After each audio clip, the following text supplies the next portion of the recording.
Mi nombre es Evaristo. Tengo 67 años y nací bajo el cielo polvoriento de Zacatecas, la misma tierra que me vio crecer cultivando agrios rayos de sol.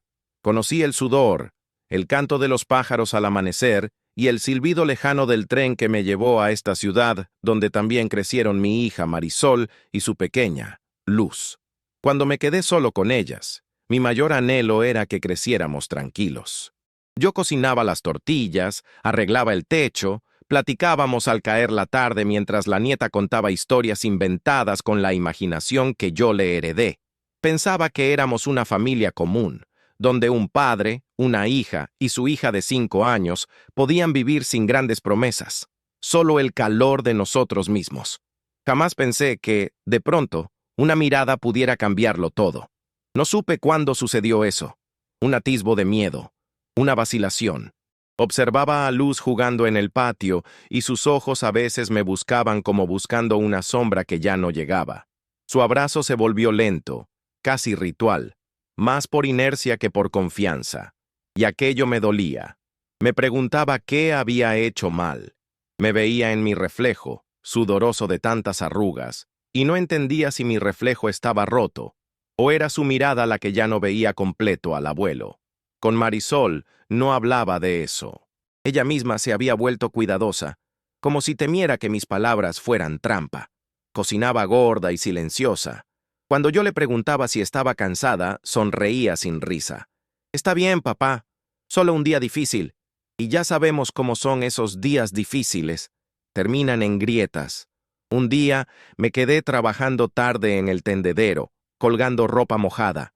El sol había bajado y las luces del callejón chorreaban una luz mortecina.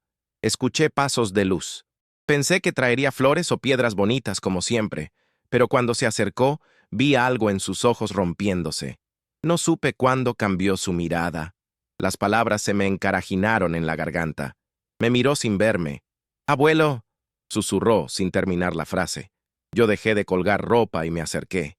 Quería que tomara su mano como en los viejos tiempos, pero se retiró. «¿Quieres agua?» «No», dijo, con esa voz que ya no me reconocía. Días después, me vio usando su cinta favorita para sujetar un suéter. Bajó la cabeza. «Papi», empezó Marisol, poniéndose entre nosotras. No dijo más. No preguntó. Solo me abrazó sin mirar. Mi corazón se quedó sin pedazos. No supe cuándo cambió su mirada, pero supe entonces que algo se rompía. Y no estaba seguro si podía repararlo. La noche trae recuerdos que el día disfraza. Esa noche me senté en el sillón destrozado, mirando la puerta del cuarto de Luz. Las luces titilaban. Escuché cómo acomodaba sus muñecas. Y por primera vez después de mucho tiempo, sentí miedo. No miedo por mí mismo. Miedo por lo que no sabía. Miedo por lo que no vi. Pensé en la mirada de niña, sin dolor, y en cómo se había ido. Pensé en mi hija, y en mi propia sombra bajo la lámpara amarillenta que lanzaba ecos antiguos. Me pregunté si alguna palabra que dije fue demasiado fuerte. Una noche larga, una duda larga, una grieta que comienza sin que te des cuenta. Susurré su nombre, Luz. El silencio me respondió desde adentro, y me quedó claro. 1. No supe cuándo cambió su mirada. 2. Esa mirada ya cuenta una historia. Y 3. Yo aún no sé cómo recomponerla. La casa estaba en silencio, aunque el aire olía a tensión. Mi nombre es Evaristo, y después del primer signo de distancia entre mi nieta y yo, sentí que el suelo se abría bajo mis pies. Esa tarde, mi hija, Marisol, vino con rapidez a buscarme en el patio mientras colgaba ropa. No supe si su rostro expresaba miedo o decepción. Tenía los ojos cargados, y apenas habló. «Papá, entra». Mi corazón se encogió, como si presintiera que algo estaba mal. Dejé la ropa en el tendedero, pasé por la sala, y la vi sentado al borde del sofá, mirándome con una mezcla de huidizo y severidad. No supe si me iba a reprochar que colgara la ropa tan tarde, o que dejara entrada la ventana del patio. Pero cuando habló, su voz fue un puñal. «¿Sabías que ayer Luz dijo cosas de ti que no puedo ignorar?» Sentí que el mundo giraba demasiado rápido. «No entiendo». Dijo que te sentiste extraño con ella cuando te quitaste la camisa para regar las plantas y que te quedaste mirándola. No era verdad. Y aún así dolió. Papá, no quiero... No digas nada. Solo guarda silencio. Casi no la reconocía. Guardó silencio ella mientras yo jugaba con las uñas. No dijimos más. Cada palabra no dicha era un hilo que se tensaba sobre un abismo. Esa noche, en mi alcoba, repasé la escena 1000 veces. Tal vez debería haberle dicho, no, mi vida, no fue así. No lo pensé. Tú solo eres la niña que me iluminaba el día. Pero no lo dije. Solo tuve miedo del reproche que ahora latía en el aire. Me fui a dormir con la garganta seca. La madrugada siguiente me despertó el llanto de Luz. Bajé. Estaba dormida con la luz encendida, vestida de pijama. Cuando me vio, se tapó la cara con la almohada. Abuelo, susurró entre sollozos. Drámelo, te lo suplico. No entendía qué pedía. Me acerqué. Le acaricié la espalda. Quería arrodillarme e implorar el perdón antes de saber qué había hecho mal. Silenciosa, Marisol nos observaba desde el marco de la puerta. Sus ojos no brillaban. Solo había tristeza. Yo, no sé qué piensa. Ella negó con la cabeza y se encogió de hombros. No supimos qué hacer. Los días pasaron en una nube eléctrica. Silencios que dolían, miradas que acusaban, palabras que no se dijeron y ahora flotaban, densas entre nosotros. Yo vivía en el silencio. Cocinaba arroz, frijoles, sin que nadie me dijera si estaba bien. Limpiaba la casa, repasaba los platos, con el miedo de que cada gesto fuera leído como provocación. La mirada de una nieta puede cambiarlo todo. No supe cuándo cambió su mirada, pero sí supe que ahora, entre nosotros, lo que no se decía era más poderoso que lo dicho. Y en el silencio, mi mundo entero se quebraba. La mañana empezó sin luz. Solo el silencio denso entre mi hija y yo, después del reproche velado, me mantenía despierto. Nunca pensé que escucharía mi nombre envenenado por un grito, pero sucedió. Apenas amaneció, el aire ya olía a culpa. Miré hacia el pasillo del piso de arriba.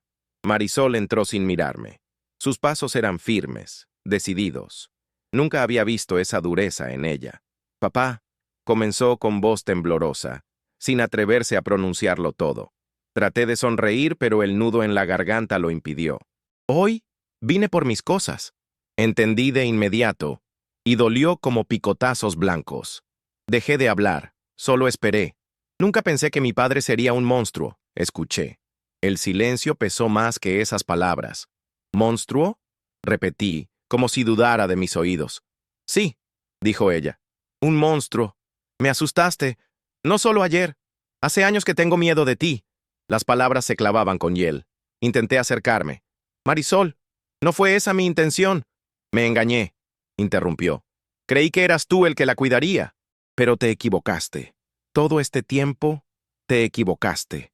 No supe qué decir. Solo vi mi mundo desmoronarse. La madrugada anterior había sido tormentosa en mi mente. Recordé noches donde Luz me pedía cuentos, su voz ronca de sueño, su risa, sus pequeños dedos aferrados a mi mano, y pensar que ella creía que esa voz era de monstruo, partió algo dentro. Marisol se llevó su ropa, su computadora, fotografías, no dejó nota, solo ese grito, y el golpe de sus pasos bajando por la escalera, que resonó como un juicio. El aire se volvió un fondo gris. Pisé los fragmentos de mi orgullo y sentí cómo se rompía mi vida. Al día siguiente fui al patio. Planté una maceta de geranios que ella adoraba.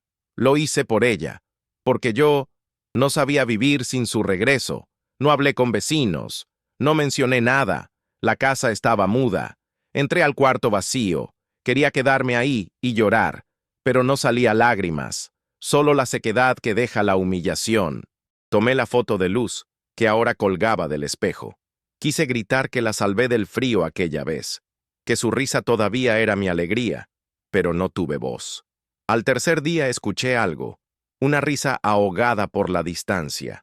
Subí al cuarto de Luz, la puerta entreabierta. Ahí estaba ella, en pijama, con lágrimas secas en los ojos. Nos vimos, yo llorando, ella temblando, Grité, susurró. Pero no te odio del todo. El nudo se desenredó un poco. La abracé. Sus brazos eran débiles, frágiles. No soy un monstruo, le dije, voz rota. Lo fuiste un día, dijo, pero ahora no. El silencio fue nuestra redención. Esa noche le conté historias de mi niñez, de cómo saltaba charcos con los pies descalzos y la tierra se levantaba en risas. Me reí, ella se rió, juntos. Por primera vez, su mirada no era fría, tenía algo de luz, y por dentro, sentí un pedazo de esperanza, que aún no todo estaba perdido, que leyendas pueden cambiar, que quien fue monstruo puede ser historia. La casa no fue la misma después de aquel encuentro con mi nieta. Algo cambió dentro de mí. Ya no podía fingir que todo estaba bien, pero afuera, el mundo siguió como si nada. La mañana trajo el silencio del barrio, ese que habla sin querer que le presten atención. Los vecinos bajaban a barrer la banqueta. Niños acarreaban sus mochilas al camión escolar. El hospedaje de enfrente abrió sus ventanas con el chorro de agua y el grito bronco del lavadero.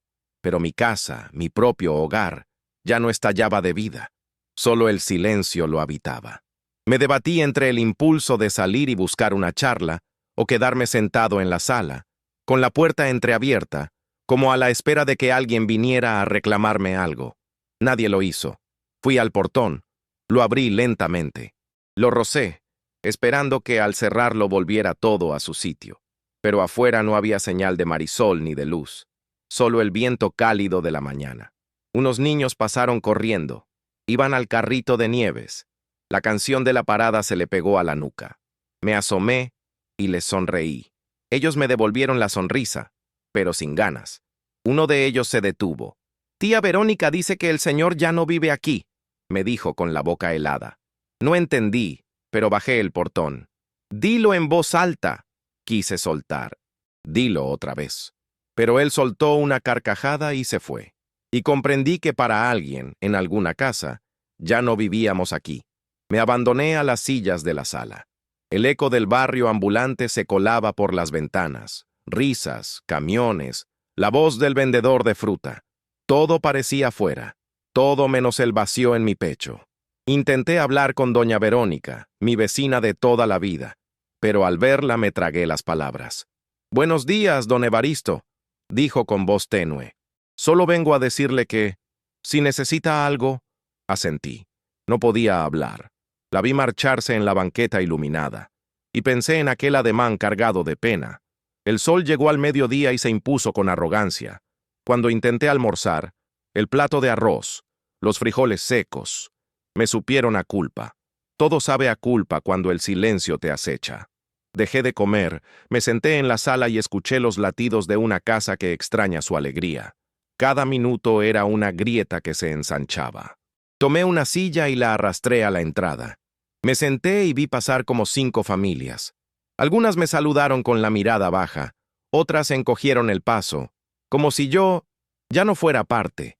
Cuando la última vecina pasó en bicicleta, alcanzó a murmurar: «No necesita preocuparse, don Evaristo, todo se va a arreglar». Pero me quedé viendo la nada. Al caer la tarde, comencé a escuchar la voz apagada de mi hija en la cocina. Preparaba algo. No se oía el cuchillo contra los frijoles, solo el ruido del airecillo que se colaba por la ventana. Caminé hasta el pasillo, y la vi de espaldas, los hombros más tensos. Agarró un plato, lo depositó en la mesa, se sentó, no habló. Con mirada baja, puso el plato frente a mí. «Coma», me dijo. «¿Estás bien?», pregunté. «Sí», respondió sin levantar la vista. «Esto…» y me quedé en silencio.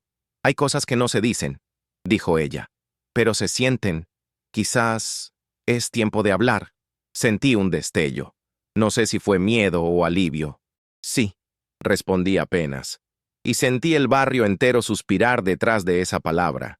Al caer la noche, estábamos juntos en la sala. No tocamos la comida, solo nos miramos, sin palabras, pero ya estaban presentes. Y por primera vez, en esa casa donde ya no habíamos vivido, estábamos vivos otra vez. La tarde llegó revuelta, con un viento que hacía crujir las ventanas de la casa. Me encontraba en la sala, frente al televisor apagado y con una taza de café frío entre las manos, cuando sonó el timbre. Mi corazón dio un vuelco. No esperaba visitas. «Pase, por favor», dije con voz débil. «Tome asiento. ¿Cómo le llamo?» «Soy la licenciada Ángeles Morales», respondió una voz suave, segura. «Vengo por parte de la defensa pública. Me asignaron su caso. No esperé que alguien viniera, menos una abogada. Abrí la puerta completamente y la invité a pasar. Ella entró. Se colocó enfrente mío. Me miró sin juicio. Supo ver que no estaba loco ni delincuente. Simplemente un hombre cargado de dolor. «¿Qué puedo hacer yo por usted, don Evaristo?», pregunté con voz cansada. Ella abrió su carpeta. Dentro tenía fotos de la casa, exámenes psicológicos infantiles, declaraciones incompletas. «Vine porque su nieta y su hija están en una encrucijada. Pero también hay cosas que no concuerdan. Si me permite, quisiera hablar con ellos, separados, sin presiones». Yo asentí, sin saber si quería eso o no, pero la esperanza se me encendió. Quizás por primera vez desde que se me señaló, alguien me escucharía. Confié en Ángeles, aunque no me fiara del mundo. Su calma me hizo hablar. Le conté cómo crecí, qué historias inventábamos con Luz, cómo siempre fui el abuelo que contaba el cuento de las estrellas. Nunca hice nada más que buscar que ellas estuvieran bien. Cambiar el foco de la culpa fue un golpe innecesario. Ella tomó notas. No me interrumpía ni asentía. Solo me hacía saber que me creía. Después, le entregué esa medalla de Toño, con una carta que nunca se leyó. Ángeles deslizó los ojos sobre ella y dijo: «Esto es real. Eso te hace humano. Y ser humano no siempre es justo necesariamente, pero es como se empieza a limpiar la verdad». «Gracias. Aunque no sé si quiero esa limpieza». Ella me sonrió con ternura. En un café fuera del barrio, hablé con ellos. Primero Luz, muy pequeña, casi no hablaba, pero Ángeles era sabia. Le hizo preguntas simples. La niña dijo que había querido decir algo mal, que estaba confundida por ver al abuelo sin camisa y por mis silencios cuando me veía con ella. No sabía cómo decir que la extrañaba. Después, hablé con mi hija en otra casa. Ella lloró. Explicó que vio a su propia niña tan vulnerable que confundió ese miedo con algo irreparable, que me acusó para protegerla. Sus ojos eran dos grietas que se cerraban al contarle a alguien esa mentira. «Me equivoqué», dijo al fin. «Pero al menos te escuchas más a ti que a mí misma. Gracias por esperar». Volví a casa despacio, como quien lleva a alguien casi muerto. Subí las escaleras y callé miedo. Esa noche, Ángeles vino. «Su caso tiene futuro», dijo sentada frente a mí. «No solo lo van a declarar inocente, van a ayudar a sanar esta fractura». No entendí si me hablaba del tribunal o de mi alma, pero sabía que volvía a respirar. Le ofrecí café.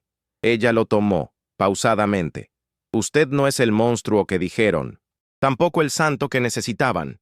Usted es real, y esa es la ventaja». Sonreí y lloré en silencio. Ella se presentó, nos abrazó, y fue como si la casa volviera a latir.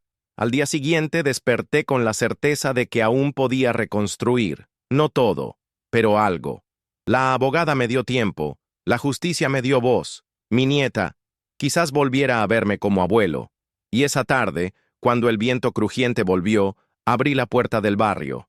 La dejé pasar, porque por primera vez desde aquel grito, hay alguien que cree que esto no termina mal. Las palabras de una niña a veces pesan más que un juicio. No lo entendí hasta ese momento. La abogada Ángeles nos reunió en su despacho. Era una habitación pequeña, con un escritorio viejo, cajas de expedientes y diplomas en la pared que parecían recordarme que la verdad existe, incluso cuando todos dudan. Vi a Luz sentada en una mesita infantil, acurrucada en sus dedos, con los ojos que aún me miraban con desconfianza. A su lado, la psicóloga, una mujer con voz suave y mirada clara. «Luz, ¿quieres contarle a don Evaristo algo que quizás ha querido decirte, pero no has podido?», preguntó la psicóloga. La niña tragó saliva, y por primera vez en días sus labios temblaron antes de hablar. Le tenía miedo cuando estaba cerca», murmuró. «No porque me hiciera daño, solo Me asustaba que me tocara sin entender por qué. El silencio retumbó en la habitación. Miré a Ángeles buscando perdón o culpa, pero su mirada fue compasión. ¿Por qué tenías miedo?, inquirié con voz quebrada. Luz me miró por fin. Porque mientras más cerca estuviera, más me sentía sola. Pensaba que una voz fuerte vendría a rescatarme, pero solo escuchaba silencio. La psicóloga asintió lentamente. Está expresando soledad, señor Evaristo. No rechazo, no culpa. Soledad. Sentí las lágrimas botar de mis ojos, sin permiso. Mi amor, yo nunca quise. Comencé. No quiero que me robes cuentos, dijo con voz firme. Quiero que me abraces cuando tengo miedo, cuando lloro. No te alejes. Y eso dolió. No me separé. La abracé hasta que dejó de temblar. En el camino de regreso pensé en los silencios que construí. Creí que callar era proteger, y resultó ser lo que más la dejó sola. Llamé a mi hija esa noche. Marisol, nunca supe cómo abrazar su miedo. Ella soltó una lágrima. Y yo nunca supe cómo decir, te extraño a ti. Nos quedamos en silencio un buen rato. Habitación tras habitación se abrió la herida, pero también la esperanza de curarla.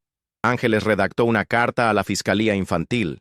Dijimos que hubo un malentendido, que el niño no fue víctima, sino confusión, que la mirada no era acusadora, sino de ausencia, que la acusación fue miedo, no verdad. La abogada prometió velar por la recuperación del vínculo. Ofreció acompañamiento psicológico para los tres. Para mí, para mi hija, para Luz. Nadie debería ir preso por el miedo de una niña, dijo, y su frase me abrazó.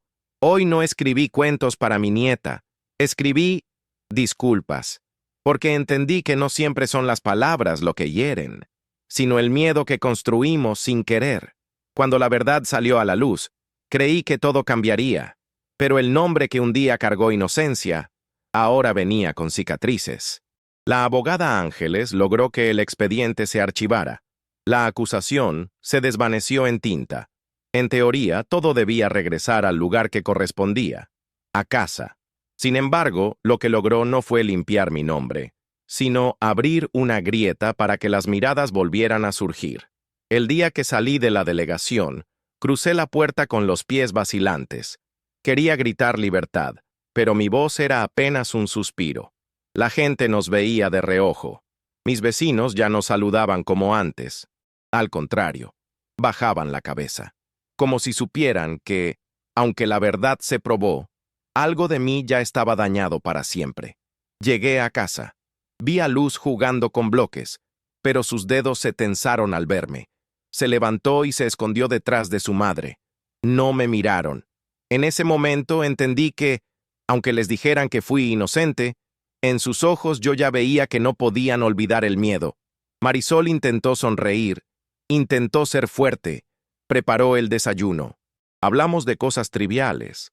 La escuela, si hoy compraban pan, pero en cada palabra sentía ese silencio que nos rodeaba. Una barrera invisible que nos separaba del pasado. Fue esa tarde cuando me sentí más solo. Me senté en el patio, mirando la tierra seca, y pensé en Toño y Chema, mis dos únicos testigos, quienes nunca porque ya estaban en lugares donde la verdad no basta, y no pude dejar de preguntarme si el juicio más duro no se dio en un tribunal, sino en el silencio de quienes nos rodean. Al caer la noche, preparé unos tamales para cenar. Solo uno. La mitad de mi vida ya estaba guardada en ese vapor que se desvanecía.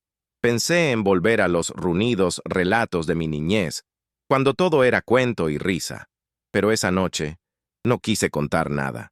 Solo quise estar parado en medio del humo y sentir que aún existo. Entonces, sonó el timbre. Abre la puerta. Era mi vecina Verónica. No supe qué hacer, dijo. Pero vine hoy para decirle que, aunque dijeran lo que dijeron, nadie me quita lo buena persona que siempre lo vi. Y, si quiere algo, aquí estoy. Su voz estaba mojada de empatía, no de juicio. La abracé. No supimos qué decir. Solo nos quedamos. Esa noche supe que la verdad limpia el nombre, pero no anula el peso del temor. La verdad liberta, pero también revela grietas que tardan en sanar. No bastan los juicios, ni las disculpas. Se necesita tiempo, carne de todos los días. Y sobre todo, que alguien, aunque tarde, esté dispuesto a ver de nuevo. Me acueste con esa sensación, que aun siendo inocente, la reconstrucción del alma no es inmediata. Y lo que se rompe, no siempre vuelve a brillar.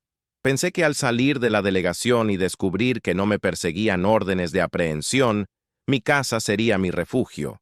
Pero descubrí que un cuerpo puede estar bajo el mismo techo y no ser bienvenido. Me costó regresar al barrio. Cada calle me parecía más estrecha, más sucia, como si el polvo conspirara en mi contra. Atravesé el portón y noté que el tendedero aún esperaba ropa, seco y solo. Había olvidado lo que era caminar por ahí sin sentir invasión, pero no lo estaba. Sabía que enterarse de mi regreso susurrado era igual a verme pasar como un fantasma. Entré sin timbre. Cerré la puerta con cuidado y esperé. Marisol apareció con una mirada en suspenso. No dijo nada. Su boca temblaba y su silencio fue un grito. «Tu uniforme. Un momento», dijo y desapareció en el cuarto. Pasaron minutos que fueron siglos. Me senté en el sillón. La luz titilaba. El silencio me apretaba las costillas. Volvió con un suéter limpio y me lo alcanzó, sin mirarme. «¿Quieres cenar?», pregunté, tratando de sonar ligero. Ella asintió con la cabeza, apenas notorio. Me dirigió a la mesa.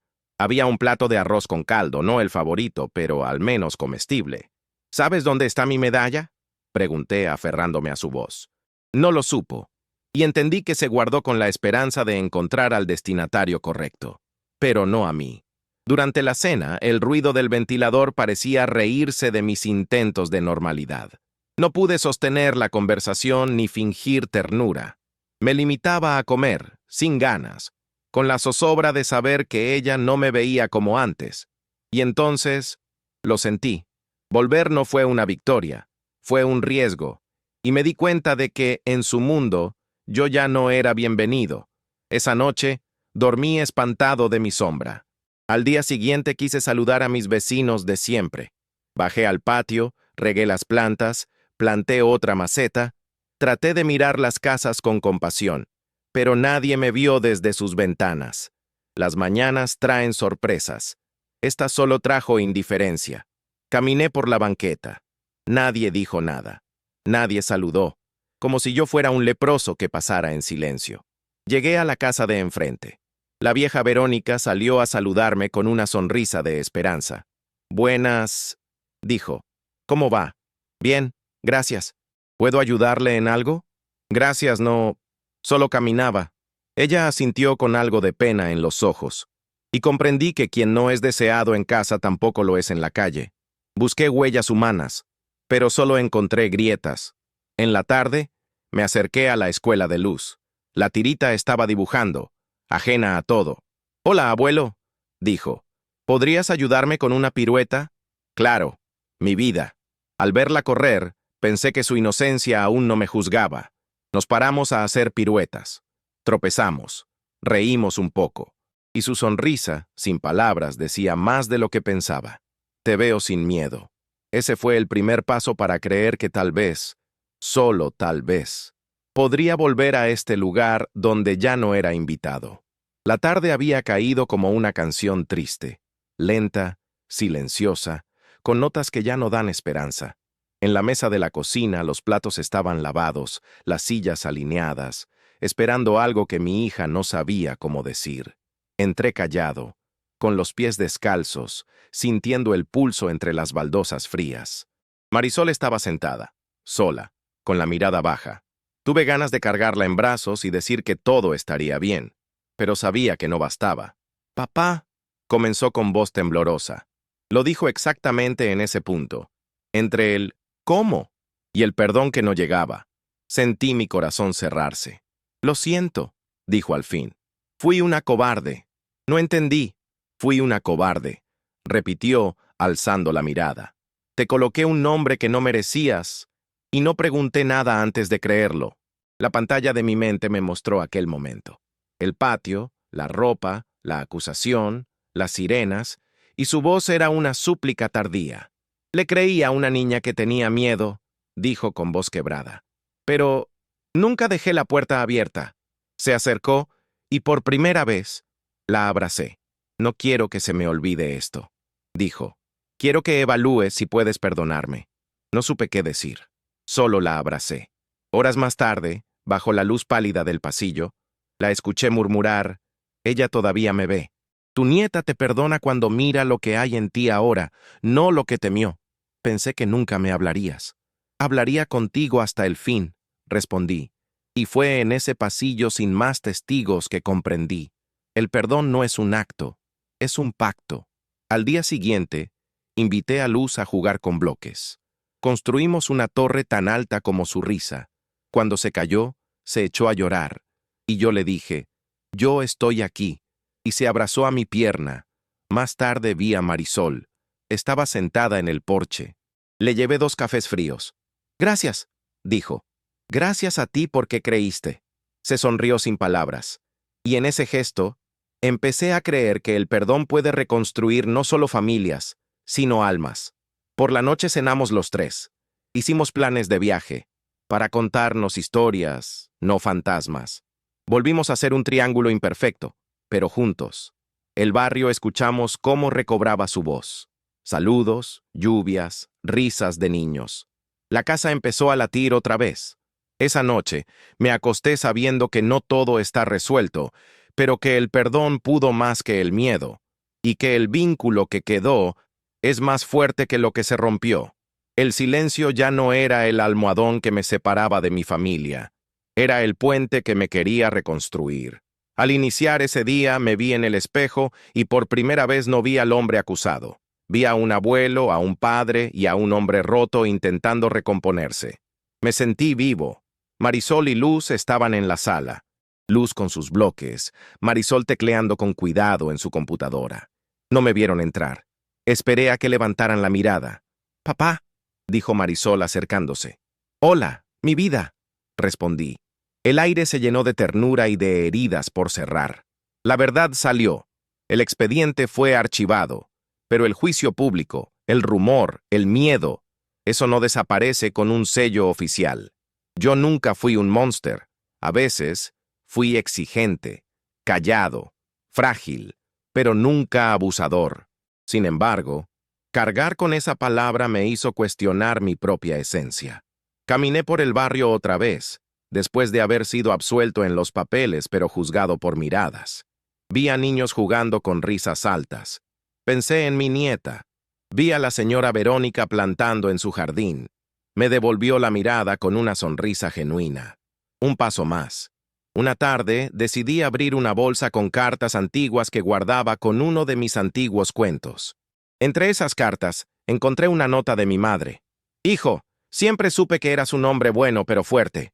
No olvides quién eres». Las palabras me cayeron como lluvia sanadora.